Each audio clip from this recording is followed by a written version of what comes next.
The one desire. For to me, to live is Christ, and to die is gain. Philippians 1 verse 21. What drives a person to greatness? What sustains someone through hardship, motivates them to rise daily with purpose, and gives meaning to both success and suffering?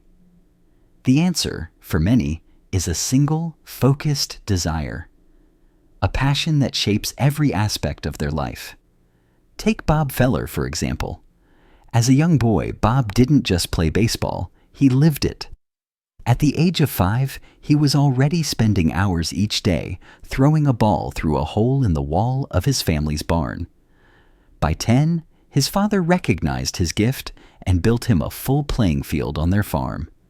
By 13, Bob was pitching for a local team and averaging an astonishing 20 strikeouts per game. At 17, he joined the Cleveland Indians. Over his legendary career, he achieved 6 and 20 win seasons, pitched 3 no-hitters, 11 one-hitters, racked up 266 wins, and once struck out 348 batters in a single season. Eventually, he was inducted into the Baseball Hall of Fame. Bob Feller had one overwhelming passion, baseball, and it drove every decision and effort in his life. But far beyond the baseball diamond, there is another kind of focus, a holy desire, one that has marked the lives of men and women mightily used by God. The Apostle Paul's life exemplifies this. In every circumstance, whether in triumph or suffering, whether shipwrecked or celebrated, Paul held one overriding desire, to know Christ. He says in Philippians 3-10, that I may know him, and the power of his resurrection, and the fellowship of his sufferings, being conformed to his death. To Paul, Christ was not a part of life. Christ was life itself. His identity, his ambition, his energy, even his willingness to suffer, all of it was wrapped in that single consuming desire. That's why he could write with conviction, for to me, to live is Christ, and to die is gain. Life was not about status or safety or even legacy. It was about Christ. And death? Death simply meant being with the one he loved most. This kind of singularity is rare in a world full of distractions.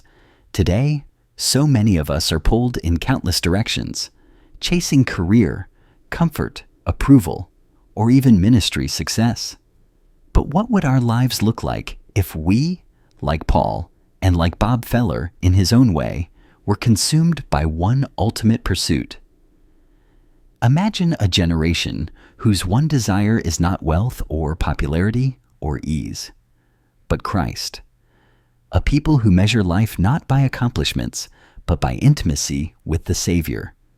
A church that says, we want to know Christ more than anything, in joy, in sorrow, in strength, and even in suffering. This kind of devotion doesn't just change a person.